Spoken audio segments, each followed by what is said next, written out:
I'll pay $100 million to open the safe, laughed the Millionaire CEO. The waitress proved him wrong. Hello everyone. Before we begin today's story, I have a small favor to ask. Please hit subscribe and turn on the notification bell so you never miss our channel's new videos. It's quick, free, and the best way to support us in bringing you more dramatic stories. Your support means the world to us. Where are you watching from? Drop your city or country in the comments below. Thank you very much. Now, let's get back to our main characters. Maxwell Grant sat back in his leather chair, fingers drumming lightly on the table in front of him. The CEO of a multi-billion-dollar tech empire, he was a man used to getting what he wanted. Wealth, influence, power. Maxwell had it all. But there was one thing he didn't have: respect for people he considered beneath him, especially the staff who served him at his favorite high-end restaurant, La Belle Époque in Manhattan. That evening, Maxwell had finished a long day of meetings, and he was seated in his usual spot, his eyes scanning through emails on his phone, clearly uninterested in his surroundings. He had just made a deal worth millions, but the atmosphere of the restaurant seemed to lack the excitement he craved. He needed something, anything, to entertain him. His gaze fell on Sarah Mitchell, a waitress who had been serving at La Belle Époque for a few months. She was quiet, efficient, with a professionalism that didn't seem to need any recognition. To Maxwell, she was just another face in the crowd of staff, someone who would disappear the moment his meal ended. He knew her name only because the staff always wore name tags. But there was something about her that caught his attention that night. He smirked as he watched her serve a table nearby, moving effortlessly through the busy dining room. He knew the staff at this restaurant were well trained, but Sarah seemed to carry a certain calmness, an assurance that made her different from the others. It was almost as if she wasn't just there to serve, but to observe, and that made Maxwell uncomfortable. I bet she couldn't open this, Maxwell thought to himself, his eyes narrowing at the massive safe against the wall, a symbol of the wealth and secrets hidden away in the restaurant's office. It was a challenge, a small but curious thought that appeared in his mind. As if on cue, Sarah approached his table with a quiet smile, ready to take his order. "What do you want, Miss Mitchell?" he asked, his voice tinged with a playful challenge. She looked at him, waiting for his order.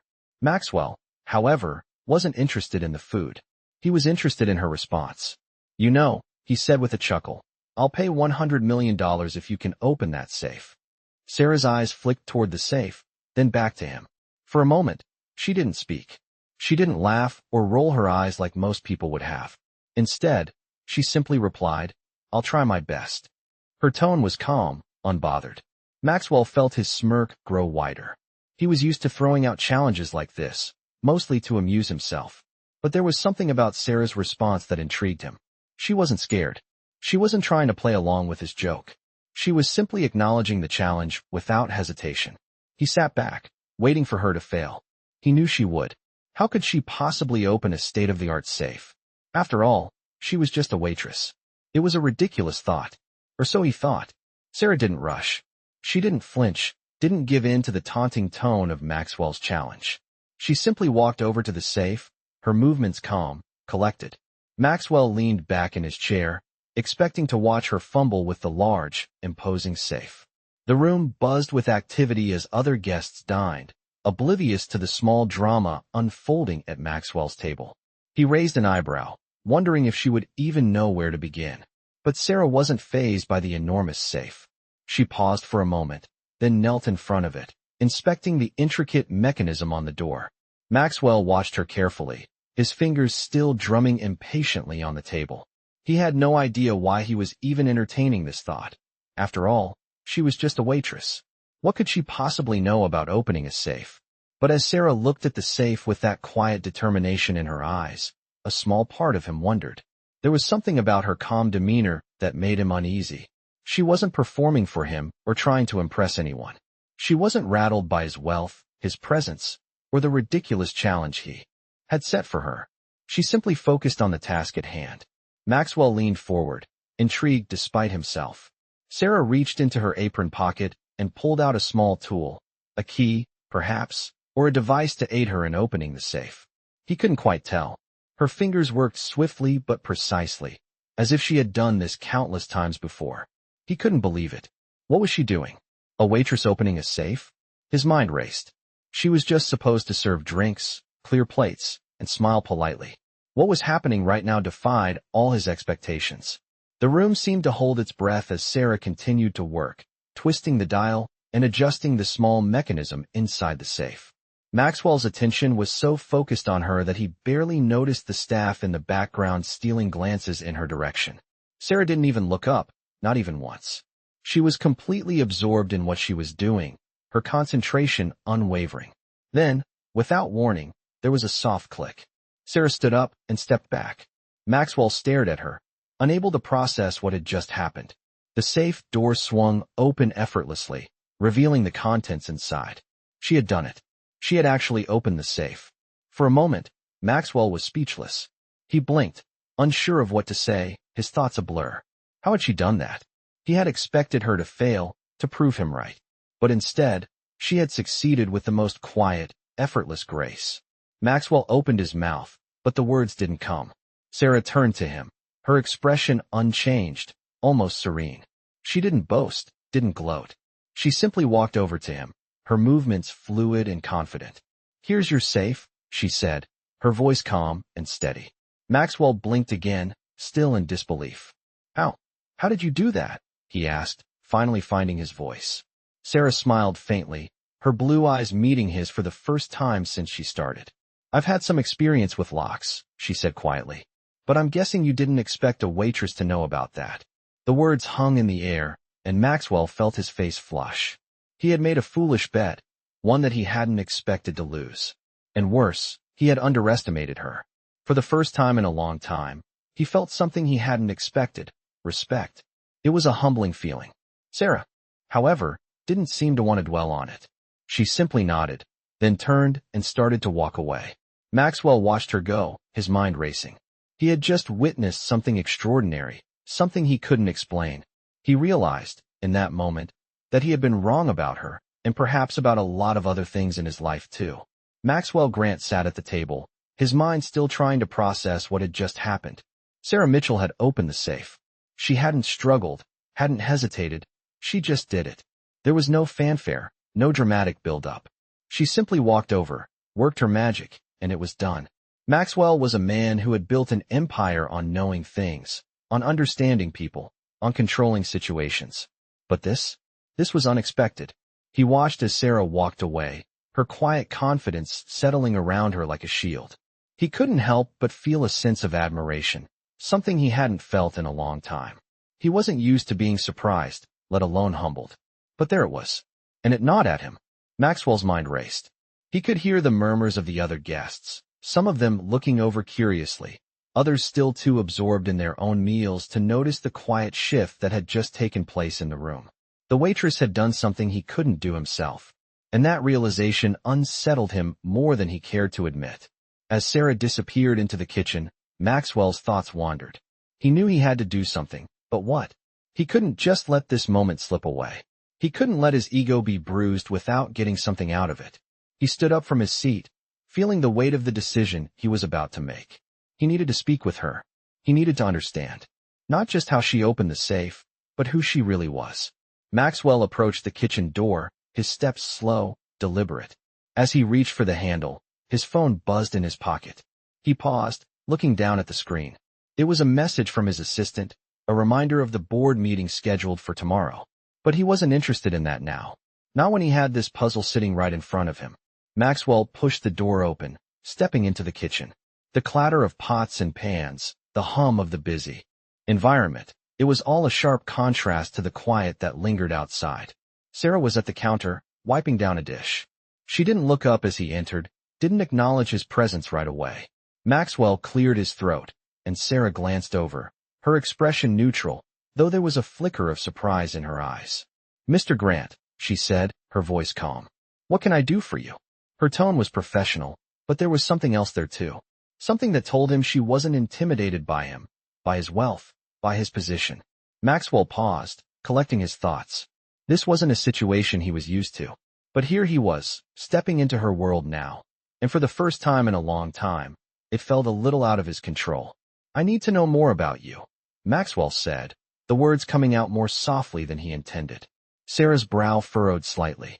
"I'm just a waitress," she replied, almost dismissively. But Maxwell could tell there was more to her story. She wasn't just a waitress. There was a depth to her, a quiet strength that he hadn't expected. I don't think that's all you are, Maxwell said, taking a step closer. You opened that safe like it was nothing. That's not something you just pick up working in a diner. Sarah's expression softened, though she still didn't seem particularly moved by his praise. I've had other jobs, she said simply. Things that required more than serving food. Maxwell studied her face for a moment, trying to read her, to understand her. So why this, he asked. Why work here? Sarah didn't answer right away. She simply turned back to the counter, continuing her work. Maxwell waited, giving her the space to speak when she was ready. Finally, she looked up at him, her eyes meeting his with a quiet confidence. Because sometimes the world doesn't give you the options you want. But that doesn't mean you stop trying. Her words hung in the air, and for a moment, Maxwell found himself at a loss for what to say. He wasn't used to people answering him like this, people who didn't fawn over him or try to impress him with their connections. Sarah didn't need him, and that, more than anything else, made Maxwell realize how much he had been living in a bubble. What do you really want, Sarah? Maxwell asked, his voice softer now, the edge of his earlier arrogance fading. Sarah met his gaze for a long moment before she finally spoke. What I want is to not be underestimated, she said, and to make sure people understand that there's more to me than just a uniform. Maxwell stood there for a moment, absorbing her words. There was a weight to them that struck him harder than he expected. The world didn't give Sarah the option she wanted, but she wasn't going to stop trying. That quiet resolve, that spark of determination, made Maxwell think about his own life, about how he had always assumed everything was within his reach. He had worked hard, of course, but he had always had the advantage of power, of wealth, of opportunity. He had never truly been at the mercy of circumstances in the way Sarah had. And somehow, that realization made him feel smaller than he had in years. Sarah didn't wait for him to speak. She went back to her duties, moving seamlessly between tables, her posture still straight, her face calm and controlled. But Maxwell could see the change in her now. There was something more in her than just a waitress. She was a woman who had lived, who had faced challenges far greater than what appeared on the surface. Maxwell stood in the kitchen, watching her work. The clatter of dishes, the hum of conversation outside, it all seemed distant now. He was too focused on Sarah to care about anything else. As the evening went on, Maxwell kept watching her. He couldn't help it. There was a magnetism to her quiet confidence, an intelligence he hadn't expected, and a kindness that seemed to extend to everyone around her. He had seen people like her before, those who served in silence, doing their jobs without drawing attention, and yet, there was always something about them that stood out. But Sarah was different. She wasn't just silently serving. She was quietly observing the world around her, and in doing so, she had uncovered something in herself that Maxwell was only beginning to realize. By the time Sarah came back to his table to check on him, Maxwell felt as if the balance of power had shifted in ways he didn't fully understand. He had come to this restaurant expecting a simple meal, but now he was finding himself facing a person who had made him question everything he thought he knew. "How are you doing, Mr. Grant?" Sarah asked, her voice still polite. But there was an edge to it now, something that hinted at the confidence she had been hiding beneath the surface all evening. "Call me Maxwell," he said, looking up at her. There was a softness in his tone now, a willingness to listen that hadn't been there before. Sarah nodded, accepting the change in tone without comment. "Maxwell," she said simply, offering him a small smile before turning to check on another table. Maxwell watched her go, his thoughts swirling. There was a part of him that wanted to prove himself to her, to show her that he wasn't just the arrogant, entitled businessman he appeared to be. But at the same time, he knew that she wasn't interested in his money, his status, or his influence. She was interested in something more, something that Maxwell was only now beginning to comprehend. It was a humbling realization, and for the first time in a long while, Maxwell felt the weight of his own limitations. The night wore on, but Maxwell's thoughts were no longer on business, or the contracts, or the upcoming meetings he had to attend. He found himself thinking about Sarah, about the way she had carried herself so effortlessly, and how she had made him realize that there was more to life than just money and power. When the check arrived, Maxwell didn't hesitate. He added an extravagant tip, more than he would ever usually give, But this time it wasn't about the money. It was about something deeper. It was about acknowledging Sarah, acknowledging what she had shown him in such a short amount of time. He watched as Sarah took the check from him, her expression unchanged, but there was something in her eyes. A flicker of surprise, perhaps. Or maybe just the quiet recognition that she had left her mark on him in a way no one else ever had. Maxwell stood to leave, but before he could walk away, Sarah called out to him. "Thank you, Maxwell," she said, her voice softer now, a hint of something more genuine in her tone. Maxwell turned to face her, a small smile tugging at his lips. "No. Thank you, Sarah," he said, his voice steady. "You've given me something I didn't even know I needed." And with that, he walked out of the restaurant, leaving behind a world that had seemed so certain, so controlled, and stepping into one where the unexpected had the power to change everything. Maxwell couldn't get Sarah out of his mind. The moments after he left La Belle Époque felt surreal, like he had just stepped out of a life he'd known for years into something completely new. His usual world of deals and strategy seemed distant, almost irrelevant now. As the days passed, Maxwell found himself replaying their conversation over and over, each word Sarah had said echoing in his head. The last time someone had challenged him in such a profound way, he was still in college, fighting to prove himself. But now, at the peak of his career, it wasn't a challenge from an ambitious peer or a competitor. It was from a waitress. The more he thought about it, the more it irritated him. He was a billionaire CEO, surrounded by some of the smartest people in the world, and yet a quiet waitress had opened his eyes to something he hadn't noticed. He had always considered himself a man who knew everything. But Sarah had shown him that there were still things he didn't understand. He realized that in all his years of business, he had become so focused on control, on making the right moves, that he had forgotten the most important lesson. There was more to life than just power and wealth. Maxwell's thoughts were interrupted by his assistant, Jenna, who entered his office with a stack of papers in her hands. "Mr. Grant, I've got the latest reports on the acquisition," she said, placing the documents in front of him. Maxwell barely looked at them. He had bigger things on his mind. "Jenna, cancel my meeting with the investors on Friday. I have something else I need to do," he said, his voice more focused than usual.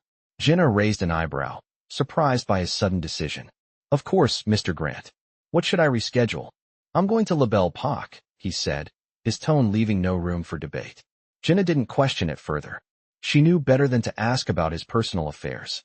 Maxwell stood up, straightening his suit as he walked out of his office. He had no clear plan, but he felt an undeniable pull to go back to the restaurant, to go back to Sarah. He wasn't sure why. He had spent so much of his life avoiding things that weren't tangible, emotions, connections, anything that couldn't be measured. But now, there was something about Sarah, something he couldn't ignore. As he entered La Belle Époque, the familiar clink of glasses and soft chatter surrounded him. It was the same as the last time he was here, but nothing felt the same. His eyes scanned the room, and there she was. Sarah, moving between tables, the same calm, confident expression on her face as she worked. She didn't see him at first, and Maxwell took a moment to just observe her. She wasn't performing for him. She wasn't trying to impress anyone. She was simply doing her job, and doing it well. The simplicity of it struck him. Maxwell cleared his throat, and Sarah turned to look at him. Her expression didn't change, but there was a flicker of recognition in her eyes. "Mr. Grant," she said, her voice still polite, but with a hint of surprise. "Back again." Maxwell smiled, this time without his usual bravado. "Yes, I've come to see you, Sarah." Sarah raised an eyebrow but said nothing, waiting for him to explain. "I was hoping we could talk," Maxwell continued. "Not about business, not about anything you've already seen. Just talk." Sarah didn't respond immediately, but her expression softened. "I'm working, Maxwell," she said, as if reminding him of the boundaries that existed between them. "I understand," Maxwell replied, nodding. "But I'm not here to make this about work. Just a conversation." There was a pause, then Sarah sighed, nodding. "I have a few minutes," she said, leading him to a quieter corner of the restaurant.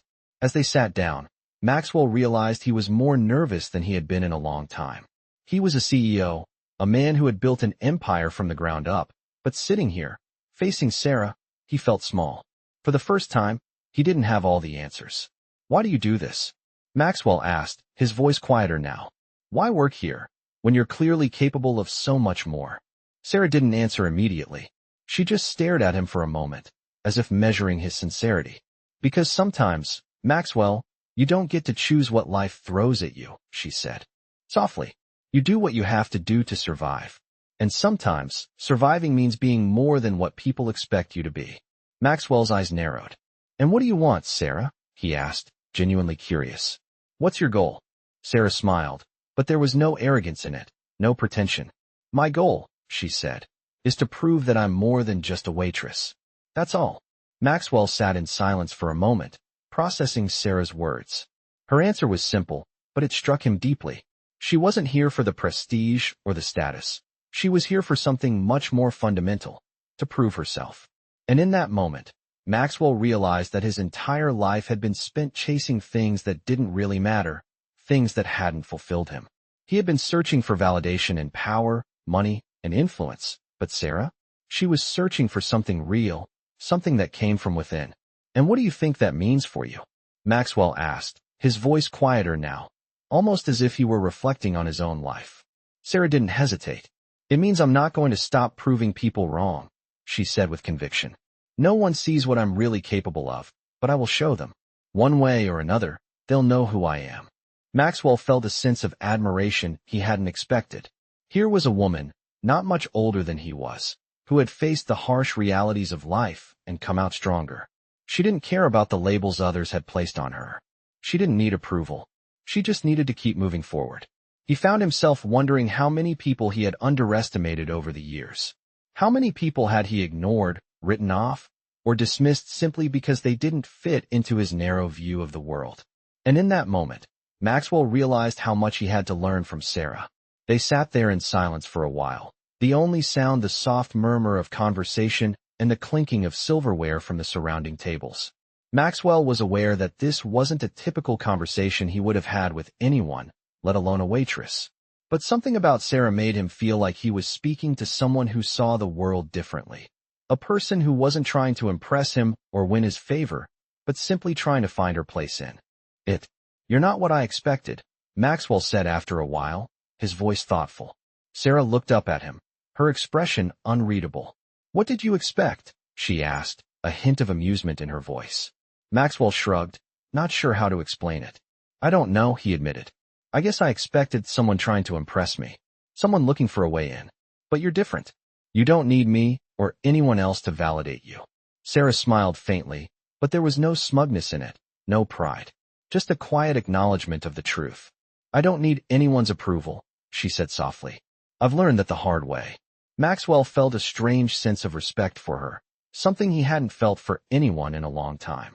It was as if, in the short time they had spent talking, Sarah had shown him more than he had learned from years of high-stakes meetings and business deals. There was something so grounded about her, so sure of who she was and what she wanted. It was a stark contrast to his own life, where everything had been dictated by external expectations. So what now? Maxwell asked, his voice breaking the silence between them. What happens next for you? Sarah didn't immediately answer. Instead, she leaned back in her chair, her gaze distant for a moment. I keep going, she said finally. I keep proving them wrong. I keep moving forward. There was no doubt in her voice, no hesitation. She knew exactly what she wanted, and she wasn't going to let anything stand in her way. Maxwell stared at her for a moment, something shifting inside him. For the first time in a long while, he felt as though he understood something he had been missing. You're not just a waitress, Sarah, he said, his voice filled with a new sense of clarity. You're someone who knows exactly what they're worth. Sarah met his gaze, her eyes steady and calm. Maybe, she said quietly, but I still have a lot to prove. And in that moment, Maxwell realized that Sarah Mitchell was more than just a waitress. She was someone who had already accomplished something he hadn't. She had found herself, and she wasn't afraid to show the world who she truly was. Maxwell found himself returning to La Belle Époque every few days after his conversation with Sarah. At first, he told himself it was just to check in on his regular meetings, but deep down, he knew that wasn't the real reason. He couldn't get her out of his mind. It wasn't the way she had opened the safe, although that was impressive enough. It was something about her attitude, her quiet strength, the way she carried herself without needing to prove anything to anyone. He had spent so much of his life building an empire, collecting wealth and power, but he couldn't shake the feeling that he was missing something. And Sarah, with her simple yet profound perspective, had somehow reminded him of that. He entered the restaurant again, this time with a different purpose. He wasn't there for a meal or a meeting. He was there to talk to Sarah, to understand her more. The usual sounds of the restaurant, the clinking of silverware, the soft murmur of conversations, felt different today. The world outside seemed distant as Maxwell made his way toward the back, where Sarah was working. He saw her at the counter, organizing orders with the same precision and calmness he had noticed before. She didn't look up when he approached, but he could see that she was aware of his presence. "Sarah," Maxwell said softly, trying not to startle her. She looked up, her expression unreadable, but there was a flicker of recognition in her eyes. "Mr. Grant," she greeted him, her voice polite but neutral.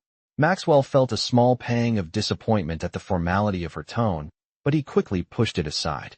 He wasn't here for pleasantries. "I wanted to apologize," he said, his voice steady, "for the way I've acted, for underestimating you.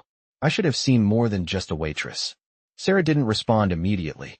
She just looked at him, as if weighing his words. Finally, she nodded. "Apology accepted," she said simply.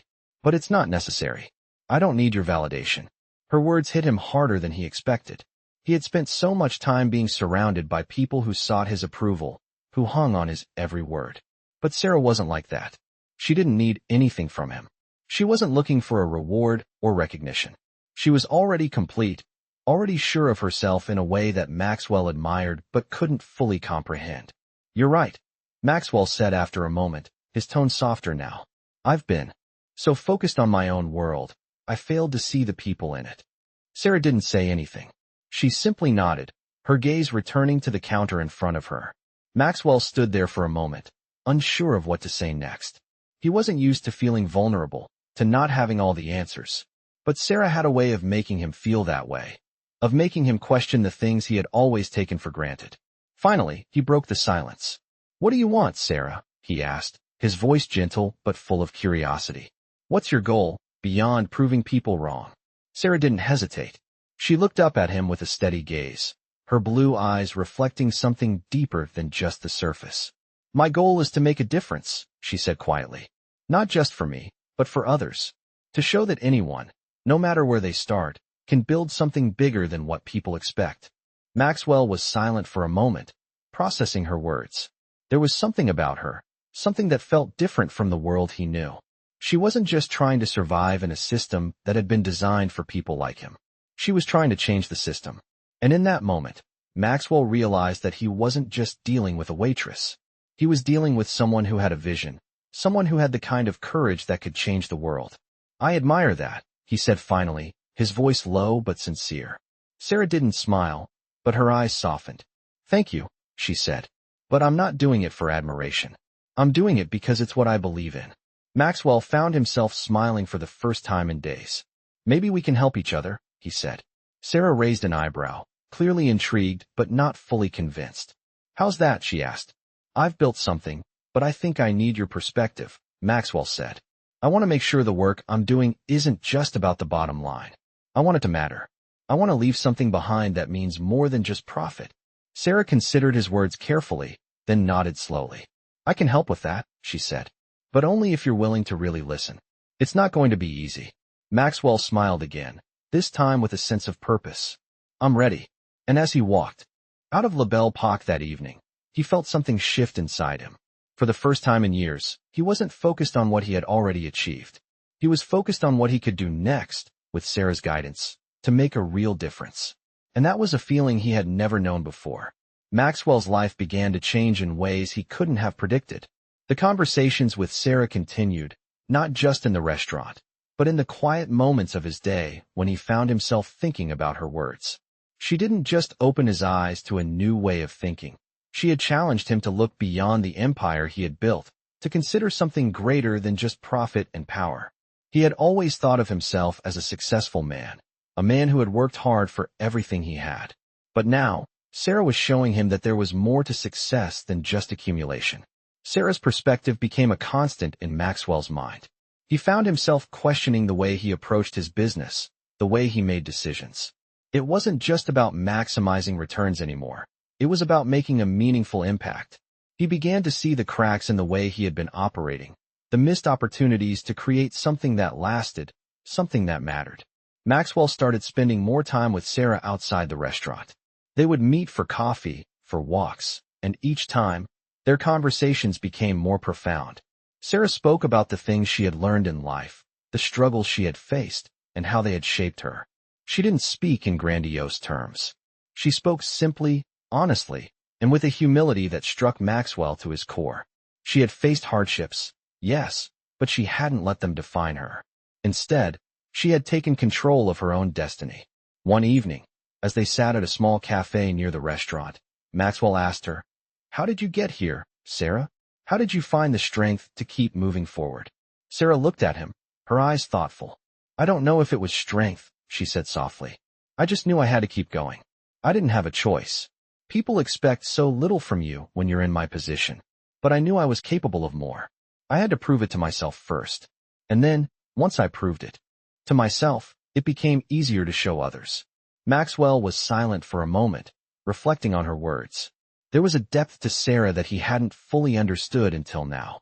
She wasn't just a waitress trying to get by. She was a woman who had built her own strength, her own sense of self-worth. She didn't rely on anyone else to validate her. "You've taught me a lot," Maxwell said, his voice quieter now. "More than I ever expected to learn." Sarah smiled faintly, a soft, genuine smile. "I don't think I'm teaching you anything you didn't already know," she said. "You just have to look at it from a different perspective." Maxwell thought about that for a long time. How often had he been so focused on the numbers, the deals, the power, that he had missed the most important thing of all: people, their lives, their stories, their potential. He had always seen people as assets to be used, manipulated even, to get what he wanted. But Sarah had shown him that people were more than that. They were capable of great things, even when the world told them they weren't. A few weeks later, Maxwell made a decision. He decided to change the way he did business. He would focus not just on profits, but on creating opportunities for others.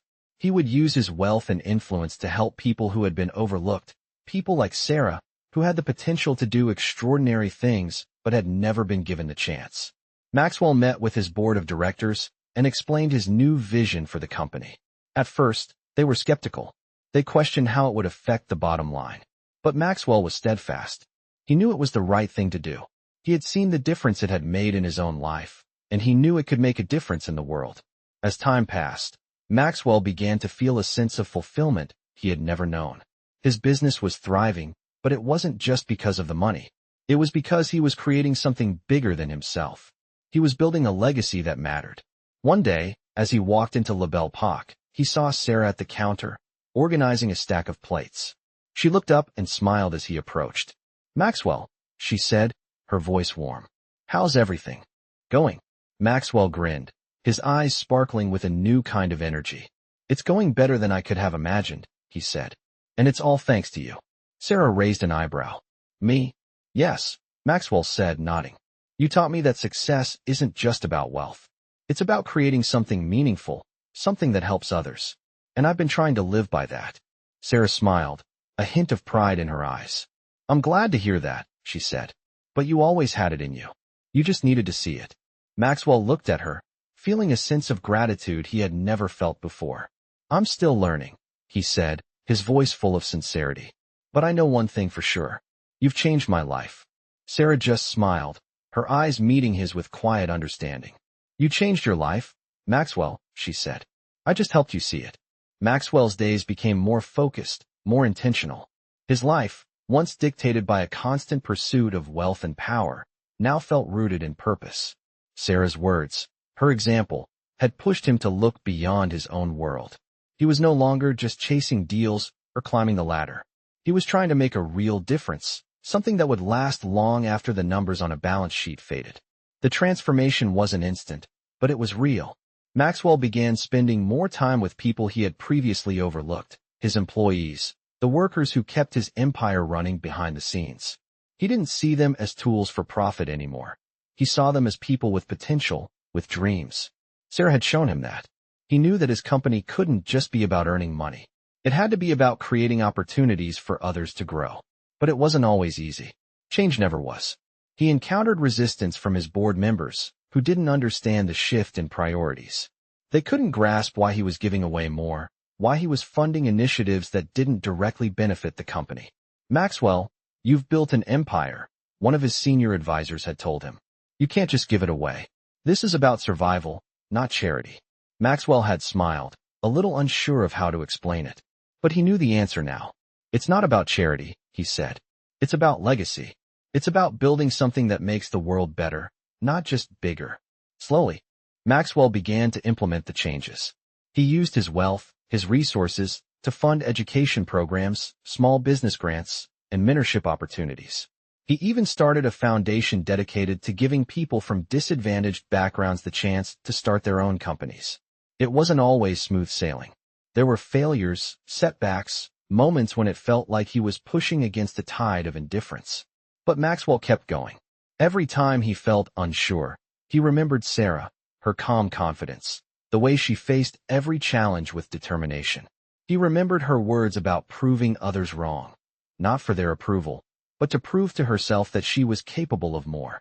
One afternoon, Maxwell found himself back at La Belle Époque, the place where it all had started. Sarah was there, just as she had been the first time they met. She was talking to a customer, smiling politely, her eyes focused. Maxwell approached the counter, his heart beating a little faster than usual. Sarah looked up, surprised to see him. "Maxwell," she greeted him, her voice still warm, but with a hint of amusement. "Back again." Maxwell smiled, his voice steady. "I just wanted to check in, see how things were going." Sarah raised an eyebrow. "With me? Or with your grand plan?" Maxwell chuckled. "Both, I suppose. Honestly, I owe you more than I can say. You were right about everything." Sarah didn't reply immediately. She just looked at him, as if weighing his words. Finally, she nodded, a small smile appearing on her lips. "I'm glad to hear that," she said quietly. "But it's not about me. You were always capable of making the change. You just had to see it." Maxwell felt a rush of gratitude, mixed with something deeper, a realization that the change he had made wasn't just for others. It was for him, too. He was a different man than he had been a few months ago, a man who understood that his true wealth wasn't in what he had accumulated, but in what he had given. "I can't thank you enough," Maxwell said, his voice sincere. "You've opened my eyes to a whole new way of seeing the world." Sarah's smile widened, though there was no pride in it, just a quiet contentment. "I didn't open your eyes, Maxwell. You did that. I just helped you see what was already there." Maxwell paused, the weight of her words settling in. He had spent so long building walls around himself, walls that had kept him from seeing the value in people beyond their usefulness to him. But Sarah had torn those walls down, piece by piece, showing him that there was so much more to life than what he had thought. As he stood there in La Belle Époque, surrounded by the bustling atmosphere of the restaurant, Maxwell knew that his journey wasn't over. There was still work to do, still more lives to touch, but for the first time in his life, he felt as though he was finally on the right path. "I think I've learned all I can from you," Maxwell said, his voice filled with respect. Sarah raised an eyebrow. "You're not done yet, Maxwell. You'll always be learning." He nodded, a smile tugging at his lips. "Then I'll keep learning, Sarah. I'll keep proving that we can all do more than we think." With that, Maxwell walked out of La Belle Époque, not as the powerful CEO he once was, but as someone who had finally realized that true success wasn't measured by how much he had, but by how much he gave. And for the first time, he was content with that. Sarah watched him leave, a knowing smile crossing her face. She had always known that Maxwell had it in him. It was just a matter of time before he saw it too.